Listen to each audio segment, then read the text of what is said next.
Gadis cantik dan seksi ini sedang bermain biliar. Tiba-tiba seorang pelayan datang. Dia tidak sengaja menumpahkan minuman di pantat gadis itu. Segera, semua mata pria di toko tertuju padanya. Tapi dia hanya mengatakan satu kalimat. Semuanya basah. Lalu dia melepas celana dalam. Dan menggunakan itu untuk mengikat rambut dia. Kemudian terus bermain biliar. Sekelompok pria melihat hal itu juga membungkuk untuk melihat dia. Namun, ada seorang pria yang suka mengkhawatirkan omong kosong. Dia mengenakan mantelnya pada gadis itu. Orang pria itu bernama Hae-in. Adalah seorang pria memiliki integritas. Hari ini dia belajar cara membuat ayam Cina. Gadis cantik di sebelahnya mengatakan dia sangat pandai menggunakan lesung. Ketika Hae-in dipuji, dia tersenyum bangga. Kemudian gadis itu terus memberi isyarat padanya. Hubungan antara saya dan suami saya tidak baik. Jadi, apakah Anda ada waktu luang pada akhir minggu ini? Hae-in tersenyum penuh makna. Gadis itu berpikir bahwa Hae-in mengerti apa yang dia maksud. Siapa yang mengira bahwa Hae-in akan memberinya sebotol anggur. Dan mengatakan padanya untuk minum dengan suaminya. Dan hubungan dia dengan suaminya akan menjadi lebih baik. Lalu dia melambai-lambaikan tangannya dan melompat-lompat pergi. Meninggalkan gadis yang berdiri di sana tersenyum pahit. Sungguh seorang pria yang tidak bijaksana. Hae-in baru saja berbelok ke jalan lain. Dia melihat seorang wanita masuk ke mobil saudara iparnya dan setelah itu menciumnya. Hae-in merasa sangat malu ketika melihat hal itu. Hari ini adalah hari ulang tahun kakak iparnya. Tapi dia masih menggoda gadis lain. Sebagai adik ipar, saya menyarankan Anda untuk jujur. Kakak ipar juga meminta maaf penuh ketulusan. Dalam hal ini, tidak bisa menyalahkan saya. Kak ipar dia ada pengalaman dalam hubungan cinta selama 20 tahun. Tapi tidak pernah mengambil inisiatif. Ketika sampai di rumah karena sudah terlambat jadi mereka diinterogasi. Tetapi ipar memberikan istrinya bunga dan hadiah. Menambahkan bubuk biliar yang dioleskan pada tangannya. Jadi dia lolos dari bencana ini. Hae-in awalnya ingin mengekspos kakak iparnya. Tetapi dia tidak bisa terduga bahwa saudara ipar istrinya juga mengoleskan bedak pada tangan dia. Dia juga mengedipkan mata padanya. Mengatakan bahwa dia masih ingin melawan dengan dia pada hari besok. Meskipun dia pergi merawat bunga lain pada siang hari. Namun pada malam hari energi masih sangat kuat. Tetapi Hae-in. Dia hanya melakukan setengah putaran tetapi punggung dia terpelintir. Istrinya terdiam, kesal. Hari berikutnya dua orang pria sedang mengeringkan celana pendek mereka. Hae-in juga melihat istrinya menertawakannya. Di malam hari, keduanya bertemu di tempat main biliar seperti yang dijanjikan. Kakak ipar juga membawa seorang gadis cantik datang ke sini. Tubuh yang seksi ini, postur berdiri ini, senyum ini, membuat Hae-in terkejut lihat dia. Saat ini, pelayan mengeluarkan minuman. Kak ipar pura-pura tidak sengaja menumpahkan minuman itu ke pantat gadis cantik itu. Meski tak bisa melepaskan pandangannya dari gadis itu, ia tetap memilih menjadi gentleman. Tetapi perlakuan ini sudah menarik perhatian gadis cantik itu. Hari ini ketika Hae-in sedang menyiapkan untuk menutup warung, gadis cantik tadi, tiba-tiba muncul di restoran. Hae-in membuatkannya semangkuk mie kacang hitam. Setelah sejenak mengenal wanita ini, dia tahu bahwa nama wanita ini So-hee. Semakin banyak mereka berbicara, semakin mereka merasa cocok satu sama lain, bahkan mereka berdua menyukai makanan Cina. Mungkin ini adalah takdir dari kehidupan sebelumnya. Jadi sebelum meninggalkannya gadis ini memberi isyarat bahwa saya akan datang lagi. Aku ingin tidur dengan kamu. Saat ini hatinya seperti sedang naik roller coaster. Dia ragu-ragu. Tetapi akhirnya, dia masih memilih cara yang paling pandai. Karena itulah pertama kali jadi Hae-in ada agak panik. Jadi dia minum alkohol untuk menyembunyikan kegembiraannya. Sesampainya di rumah dia mulai pergi ke kamar mandi untuk mandi. Perlakuan aneh ini membuat Ye Jin curiga. Memang, dia menemukan celana dalam gadis itu di dalam saku celana Hae-in. Tidak ada cara lain, dia hanya bisa menyalahkan saudara iparnya. Saudara iparnya sangat berani. Sudah tidak membuka kedok kebenarannya. Itu milikmu.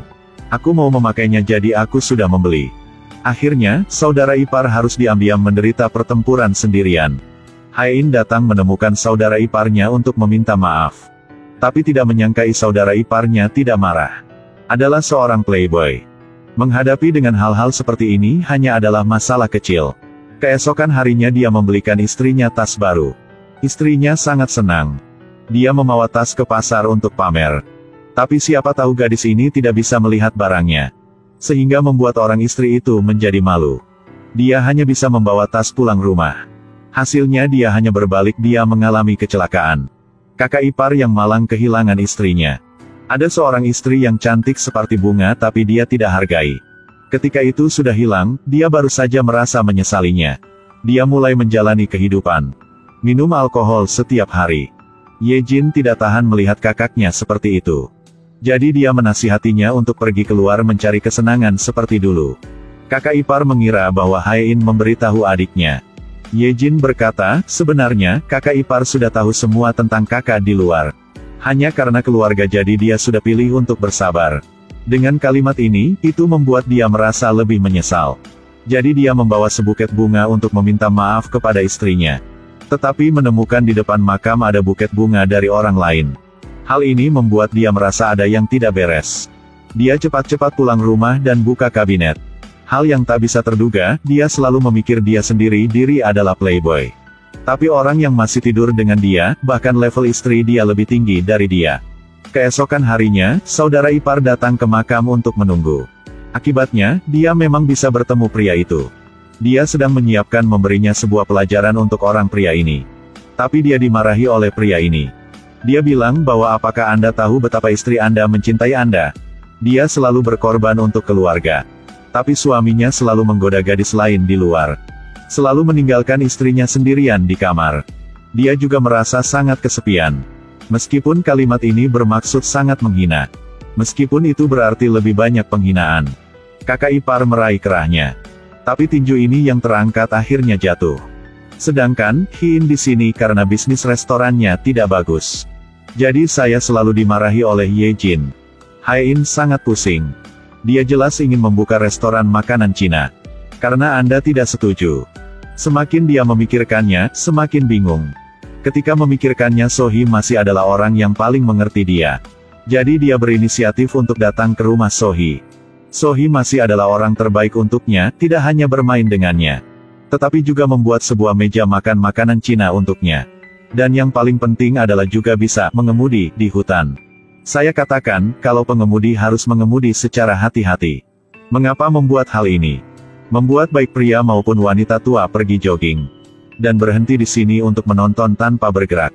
Dengan sorakan dari Sohee. Hae-in juga menyiapkan membuka sebuah restoran makanan Cina. Dia telah menaklukkan istrinya dengan keterampilan memasaknya. Tidak lama kemudian, restoran spaghetti telah berubah menjadi restoran makanan Cina. Bisnisnya juga sangat lancar. Memang benar dengan kalimat, di balik setiap pria sukses, tentu saja akan memiliki seorang wanita untuk mendukungnya. Tetapi juga ada kalimat, jika biasanya pergi di malam hari, akan ada sesuatu bertemu hantu. Hari ini ketika Hae-in sedang merayakan Hat untuk Ye Jin. Tiba-tiba, Sohee datang. Membuat Hae-in takut. Agar Ye Jin tidak mengetahuinya. Dia dengan cepat mengambil sampah untuk mengeluarkannya. Ketika Sohee melihatnya, Sohee langsung membuka pintu jiwa. Hin takut mati. Ternyata Sohee datang untuk memberitahunya bahwa piyama yang dia beli sudah lebih kecil satu ukuran. Jadi itu sebabnya tadi Ye Jin mengatakan bahwa piyama yang dia berikan kepada dia agak lebar. Kenapa dia begitu ceroboh? Meskipun dia berhasil membujuk Sohee. Tapi tidak apa siapapun bisa tahu perlakuan dia akan melakukan selanjutnya. Keesokan harinya restoran baru saja dibuka. Seorang gadis cantik datang melamar pekerjaan sebagai karyawan. Hae-in melihat dia. Dia langsung ketakutan. Ini adalah Sohee. Hae-in tercengang. Tetapi dia masih hanya bisa terus-menerus mencari alasan untuk mengatakan bahwa dia tidak cocok. Tapi Ye Jin sangat puas dengan Sohee. Dia mau Sohee menjadi pengasuh rumah dia. Bantu dia merawat kakak yang telah kehilangan istrinya dia. Meskipun kakaknya terus-menerus menolak mencari pengasuh. Tetapi ketika melihat Sohee, dia tersenyum seperti musim bunga sudah datang. Sohee juga sangat cepat untuk berintegrasi dengan keluarga ini. Foto ini seharusnya tidak indah seperti ini. Hari ini pada kesempatan ketika istri dan ipar tidak di rumah. Hae-in ingin memutuskan hubungan dengan Sohee. Tapi tepat saat mereka berada di putaran kelima, Ye Jin kembali ke rumah. Dia pikir Sohee membawa pacarnya pulang rumah. Segera menelepon Hae-in dan menyuruh dia pulang untuk menonton drama yang bagus. Hae-in hanya bisa menahan kegembiraannya dengan mengatakan dia sedang bermain bola. Hae-in baru saja selesai bermain bola dan kembali ke rumah. Ye-jin dengan bersemangat memeluk badannya. Berdua tidak menarik tirai. So-hee hendak pulang ketika dia melihat adegan ini. Dia merasa sedih banget di hati. Apakah pria ini memiliki kekuatan fisiologis sebanyak itu? Beberapa hari kemudian, Ye-jin mengatakan dia sudah hamil. Ini sebenarnya kabar yang bagus. Tapi Hae-in merasa dia memiliki banyak hal di hatinya. Dalam hatinya dia pikir, di masa depan, pasti dia akan bersikap baik pada istrinya. Tapi dia tidak bisa tahu bahwa dia masih pikir dia playboy. Sebenarnya di sebelahnya juga ada playboy plus. Ternyata Ye-jin sudah menjalin hubungan dengan Koki dalam waktu sangat lama dulu. Hari ini keduanya sedang berbelanja di supermarket. Keduanya menerima pesan ancaman. Ye-jin mengetahui bahwa setelah waktu yang lama, dia tidak bisa mengendalikannya. Dia segera pergi ke kakak laki-lakinya untuk meminta bantuan. Untuk melindungi keluarga adiknya. Kakak sudah coba bantu dia. Dia menarik Koki dan mengemudi di jalan dengan kecepatan sangat cepat lalu remblong. Beberapa kali seperti itu membuat Koki itu takut. Bahkan mengancamnya dengan kematian.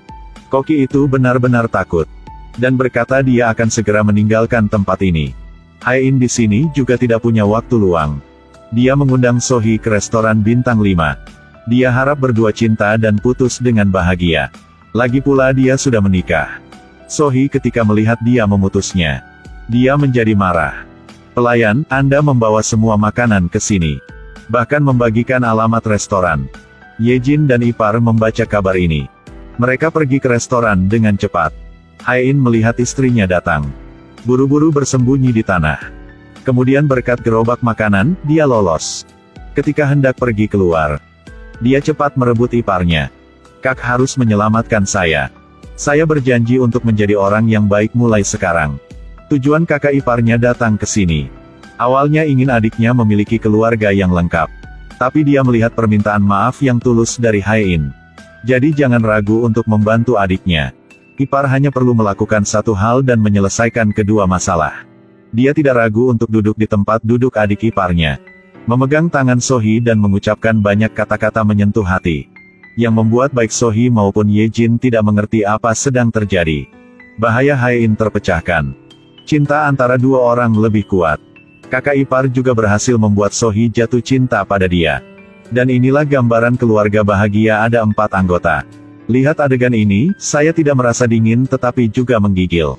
Jadi cerita itu mengatakan kita bahwa, kalau tidak ingin orang lain tahu, jangan lakukan. Hargai keluarga, jauhkan dari godaan dari keluar.